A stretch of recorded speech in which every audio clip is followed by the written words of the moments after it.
Hello दोस्तों, good morning to all. आप सभी का स्वागत है हमारे अपने यूट्यूब चैनल पे।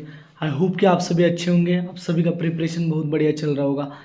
IBPS PO के रिज़ल्ट के बारे में यहाँ डिस्कस करने वाले हैं हम, जो कि नहीं आ रहा है। 30 ऑफ नवंबर को हमारी एग्ज़ाम है IBPS PO मेंस की, एंड आज 20 नवंबर है, यानी कि 10 दिन बाकी है। अभी तक रिज़ल्ट नहीं आ रहा। यहाँ मैं थोड़ा सा ऑनेस्ट टॉक करने की कोशिश करूँगा, जो भी है सच्चाई बताने की कोशिश करूँगा। यहाँ बहुत से IBPS, यानी कि मैंने भी ऐसा डाला कि IBPS PO रिजल्ट यूट्यूब पे ऊपर, तो एक सर बोल रहा है कि रिक्वेस्ट टू IBPS, दूसरा सर बोल रहा है कि इनफ इज़ इनफ, एक बोल रहा है कि रिकंसिडर द डेट्स को रिकंसिडर करो, स्टूडेंट्स पेन में है, पैनिक हो रहे हैं, ऐसा नहीं होना चाहिए, this is a really frustrating. यानी कि सबके ऐसे ऐसे ओपिनियन है, मैं क्या बोलूँगा इसके ऊपर। मेरा यही कहना है कि IBPS को घंटा फर्क नहीं पड़ता, ये मैंने देखा है। मैं 2 साल मैंने प्रिपरेशन किया, 2 साल मैं स्टूडेंट से कांटेक्ट में हूँ, टीचर रहा हूँ, तब से मैं देख रहा हूँ कि हर साल ऐसा कुछ तो होता है। सभी टीचर आते हैं, सभी टीचर बोलते हैं कि IBPS ने ऐसा नहीं करना चाहिए, लेकिन IBPS नहीं सुनता। बच्चों के एग्ज़ाम हॉल में प्रॉब्लम्स आते हैं, इन्विजिलेटर्स बातें करते रहते हैं, यानी कि माउस चलता नहीं है, कीबोर्ड नहीं चलता, कभी कभी लाइट का इशू होता है, बहुत सारे इशू होते हैं। जब टीचर्स लोग आके बोलते हैं कि IBPS ने ये नहीं करना चाहिए, नहीं करना चाहिए, बच्चे रोते हैं, बच्चों को तकलीफ होती है, लेकिन IBPS इसके ऊपर एक्शन नहीं लेता। मैंने देखा है। IBPS PO के फाइनल इंटरव्यू से मैं बाहर हुआ था, और बाहर होने के बाद जब हमने डिस्कशन किया, हमारे इंस्टीट्यूट में हमने बात की, तो हमें पता चला कि वो जो एक पैनल था, वो पैनल में से एक दो ही बच्चे सेलेक्ट हुए थे, बहुत कम बच्चे सेलेक्ट हुए थे।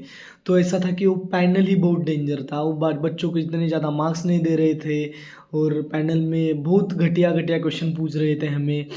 और अब ऐसा बोलोगे कि मुझे डिफेंड कर रहा हूँ, मैं डिफेंड नहीं कर रहा हूँ, मैं सच्चाई बता रहा हूँ कि ऐसे हुआ था। कभी कभी पैनल ही गलत आया तो भी, यानी कि नसीब का खेल है बच्चों।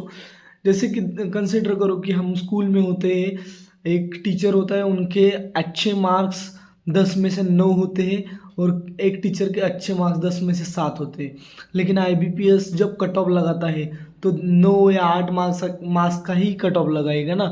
तो ऐसा ही होता है कि IBPS ये बैलेंस करना चाहिए, वो बैलेंस नहीं करता है। एग्ज़ाम सेंटर में जो गलतियाँ होती है, उनके लिए कुछ तो एलिगेशंस, कुछ तो रूल्स रेगुलेशंस होने चाहिए, वो नहीं करता। जैसे कि एग्ज़ाम में 10 दिन बाद रिजल्ट, यानी कि 10 दिन बाद एग्ज़ाम है, लेकिन IBPS उसके बारे में नहीं सोच रहा है। और मुझे ऐसा लगता है कि जितना मैंने देखा है, वो सोचेगा भी नहीं। अगर गलती से भी ऐसा हुआ कि एग्ज़ाम्स की डेट आगे गई, वो आपके लिए अच्छा है। एंड एट द एंड मैं यही बताना चाहूँगा सभी स्टूडेंट्स को, एग्ज़ाम वही क्लियर करने वाला है जो इस डेट्स के बारे में नहीं सोचता। आपको आपका प्रिपरेशन करना है। अगर आपने प्रीलिम्स अच्छी दी है तो आपको मेंस के ऊपर फोकस करना है। मैं देख रहा हूँ जितने भी बच्चे मेरे यानी कि मेरे कांटेक्ट में है, IBPS PO का मेंस का प्रिपरेशन कर रहे हैं, वो अभी तक इतना ज़्यादा पैनिक नहीं हुए, क्योंकि उनका फोकस उनके पढ़ाई के ऊपर है। आप भी आपका फोकस 101% पढ़ाई के ऊपर रखो। ये चीज़ें होती रहती है। अगर टाइम बढ़ा, यानी कि IBPS PO मेंस की एग्ज़ाम डेट आगे गई, तो सबके लिए बेनिफिट होगा या सबके लिए नुकसान भी हो सकता है।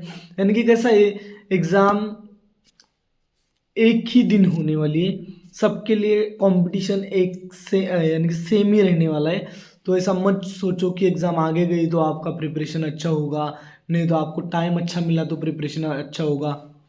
ऐसा नहीं होता। IBPS इतना ज़्यादा डेट्स चेंज नहीं करता, ये भी सच्चाई है। IBPS इसके ऊपर इतना ज़्यादा नहीं ध्यान देगा, ये भी सच्चाई है। तो प्लीज़ आप आपका प्रिपरेशन अच्छे से कीजिए। रिज़ल्ट 1-2 दिन में आ जाएगा ऐसा लग रहा है, वो आ ही जाएगा। अगर डेट आगे गई तो सबके लिए आगे जाएंगी, डेट सेम रही तो सबके लिए सेम रहेगी। तो आपको आपका प्रिपरेशन करना है, बस इतना ही कहना चाहता हूँ। और जितना मेरा एक्सपीरियंस है, IBPS इन सारी चीज़ों के ऊपर कुछ भी ध्यान नहीं देता, ऐसा मैंने तो देखा है। हम बहुत कुछ बोले हैं, पहले भी बोला जा चुका है, ऐसा मत करो, IBPS कंसिडर करो ये वाली चीज़ें। हम बच्चे पैनिक हो रहे हैं लेकिन नहीं देखा जाता, यही सच्चाई है। तो प्लीज़ आप आपके प्रिपरेशन के ऊपर फोकस कीजिए, ये चीज़ों के ऊपर ध्यान मत दीजिए। रिजल्ट उसके टाइम पे आएगा, एग्ज़ाम उसके टाइम पे हो जाएगी, आपको फोकस करना है प्रिपरेशन के ऊपर।